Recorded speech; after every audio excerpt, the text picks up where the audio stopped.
Good morning সবাইকে, আবারও একটা নতুন ভিডিওতে ওয়েলকাম। তো আজকে দেখো একটা তোমাদের সাথে বিশেষ গুরুত্বপূর্ণ টিপস শেয়ার করব। এখন বর্ষাকাল আর আমরা সবাই কিন্তু খুব বেশি করে ইলিশ মাছ খাচ্ছি। ইলিশ মাছে কিন্তু অনেকগুলো গুণাগুণ আছে। যেমন কি জানো, ইলিশ মাছ আমাদের মস্তিষ্কের কার্যক্ষমতা বাড়ায় এবং আমাদের শরীরে যে ইনসুলিন সেটা নিয়ন্ত্রণ রাখতে সাহায্য করে। আর ইলিশ মাছে যে ভিটামিন এ আর ওমেগা 3 ফ্যাটি অ্যাসিড থাকে সেটা কিন্তু আমাদের চোখের জন্য ভীষণ উপকারী। আর এই ইলিশ মাছের ওমেগা 3 ফ্যাটি অ্যাসিডের জন্যই কিন্তু আমাদের দেহে রক্ত সঞ্চালনে বিশেষ ভূমিকা পালন করে। তো এটা কিন্তু আমি তোমাদের টিপস শেয়ার করলাম, তাই আমরা এই বর্ষায় একটু বেশি বেশি করে ইলিশ মাছ খাবো। তো চলো এবারে আমি কোথায় আছি একবার তোমাদেরকে বলে দিই। তো আমি আজকে আছি দোলনদির বাড়িতে। তো দোলনদির বাড়ি আমাদের আমার বাড়ি থেকে মোটামুটি যেতে 10 থেকে 15 মিনিট মতো সময় লেগেছিল। তো আজকে আসার পর দেখলাম এখানে কিন্তু ইট বানানো হয়। এটা কিন্তু আজকে আমি প্রথম এত কাছ থেকে দেখলাম। আর ইট বানানোর মেশিনটাও কিন্তু আমি একবার তোমাদেরকে ঘুরিয়ে দেখাবো। আর এখানে দাদাকে দেখো ইটগুলোকে তুলে রাখছিল, কারণ একটু একটু বৃষ্টি হচ্ছিল। এই ইটগুলো হয়তো গতকাল বা তার আগের দিনে বানানো, এগুলোকে তুলে রাখছিল, তারপর এটাকে প্লাস্টিক দিয়ে ঢেকে রাখবে। আর ইট বানানোর যে মেশিনটা আছে সেটা আমি তোমাদের দেখাচ্ছি, ওটা একটু পেছনের দিকে আছে। আর এখানে যে প্লাস্টিক দিয়ে ঢেকে রাখা আছে এর নিচেও কিন্তু অনেকগুলো ইট বানিয়ে রাখা আছে। যেহেতু বর্ষাকাল, তো ভিজে যাওয়ার সম্ভাবনা আছে বলে তিরপাল দিয়ে ঢেকে রাখা আছে। আর এই ইটগুলোকেও কিন্তু দাদা এরপর ঢেকে রাখবে। আর দেখো এই যে একটা লোহার মেশিন দেখতে পাচ্ছ, এর মাঝখানে দুটো খাঁজ রাখা আছে, যার মধ্যে সিমেন্ট বাবা যেগুলোকে গুলিয়ে দেয়, মানে সিমেন্ট বা আরো কি কি যেগুলোকে দেয় আর কি, সেগুলোকে ওই ভেতরে দিয়ে দেয়। তারপর সেই খাঁচের মধ্যে ওটা অটোমেটিক তৈরি হয়ে যায়। আর তার নিচে ওই কাঠের ট্রেটা দিয়ে দেয়, তার মধ্যে ওগুলো হয়ে বেরিয়ে আসে। কি সুন্দর না? আমি প্রথম দেখলাম এটা, আমার ভীষণ ভালো লাগলো জিনিসটা। যেহেতু আজকে বানানো হচ্ছিল না, তাই তোমাদের সঙ্গে বানানোটা আমি শেয়ার করতে পারলাম না। তো আজকে বোধহয় সব লেবাররা বাড়িতে গিয়েছিল, ছুটি ছিল, তাই আজকে কাজ বন্ধ ছিল। তো চলো এবারে আমরা দোলনদির বাড়ির পেছন দিকটাতে যাব। মানে ওই সাইডটাতে কিন্তু রান্নাঘর, আর সামনের দিকে ওরা সবাই থাকে। তো চলো তোমাদেরকে আমি আজকে পুরোটাই ঘুরে দেখাবো।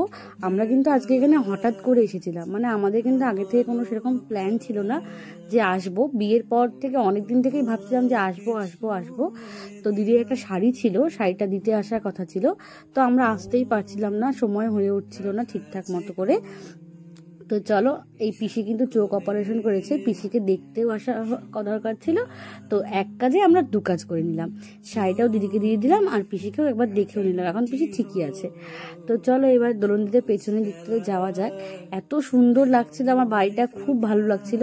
পেছনের দিকে অনেক গাছ আর অনেকটা জায়গা নিয়ে অনেকটা বড় বাড়ি। তো হঠাৎ করে বৃষ্টি আসলো বললাম না, তো সেই জন্য জামা কাপড় যেগুলো রোদ্রে দেওয়া ছিল সবগুলো তুলে নিচ্ছে। এই আন্টিটা আজকে বললো এই বৃষ্টি নাকি নতুন বউদের জন্য বৃষ্টি, কারণ একটু পর পর রোদ উঠছে, একটু পর পর বৃষ্টি আসছে। তো নতুন বউরা একটু পর পর জামা কাপড় মেলবে আর একটু পর পর জামা কাপড় তুলে আনবে, আর নতুন বউরা পা পিছলে পড়বে। তো বেশ মজা লাগছিল আমার এটা। তো তারপর এই পাশে চলে আসলাম, এখানে একটু গল্প করে নিচ্ছিলাম। আর দোলনদি কিন্তু আজকে খাওয়া দাওয়ার আয়োজন করেছিল, এটা আমরা জানতাম না, মানে প্রস্তুত ছিলাম না বাড়িতে। আমি যদিও রান্না বান্না সব করে এসেছি, এখানে আসার পর দেখি দিদি বলছে যেতেই দেবে না। দেখো আমার মুখে একটা গোটা উঠেছিল, আর গোটাটা প্রচন্ড ব্যথা করছিল। তো এটা হয়েই থাকে, সবারই হয়। আর মানে একটু একটু করে মাথা বেরোচ্ছিল, কিন্তু তখনও পুরোটা বেরোয়নি। হঠাৎ করে দেখে একটা ঘেন্টি সাপ যাচ্ছে, তোমরা দেখতে পেলে? আর দেখো এখানে দিদি কত কিছু রান্না করেছে। ইলিশ মাছের মাথা দিয়ে কচুর শাক, ইলিশ মাছের ঝোল, ছোট মাছের ঝোল, আর একটা ভাজা যেটা দেখতে পেলে ওটা কাঁঠালের গুটিটাকে বীজটাকে ভেজেছে। এত চিকন করে পাঁপড়ের মতো কেটেছে, আমি তো জাস্ট অবাক, এত সুন্দর করে কিভাবে কাটলো। তখন আমার সামনেই কাটছিল, কিন্তু এত যে ঝিরিঝিরি করে কেটেছে বুঝতে পারিনি। ভীষণ সুন্দর করে একদম কি বলবো, পাতলা পাঁপড় মনে হচ্ছিল।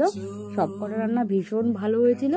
তারপর খাওয়া দাওয়া করে কিছুক্ষণ বসলাম, বসে তারপর এত সুন্দর একটা ওয়েদার ছিল, তো আমি ফিরকে বললাম যে এই রাস্তা দিয়ে গেলে একটু গ্রাম দেখতে পাবো, সেই রাস্তা দিয়ে আমাকে ঘুরিয়ে নিয়ে চলো। তো ও বললো ঠিক আছে। তো তারপর সবাইকে বাই বাই করে ওখান থেকে বেরিয়ে আসলাম। তারপর দেখো আমাকে ও একটু গ্রামের রাস্তা দিয়েই নিয়ে যাচ্ছিল, আর খুব ভালো লাগছিল সবটা মিলিয়ে। এত সুন্দর একটা ওয়েদার, আর তারপর এত সুন্দর একটা গ্রামের পরিবেশ। দেখো তোমরা, তোমাদেরও ভালো লাগবে। তো তোমরা জানিও আজকের ভিডিওটা তোমাদের কেমন লাগলো। আর খুব তাড়াতাড়ি নেক্সট ভিডিও নিয়ে আমি চলে আসবো। বাই বাই, ততক্ষণ তোমরা খুব ভালো থেকো আর সুস্থ থেকো, আর অবশ্যই তোমরা খুব বেশি বেশি করে ইলিশ মাছ খাও।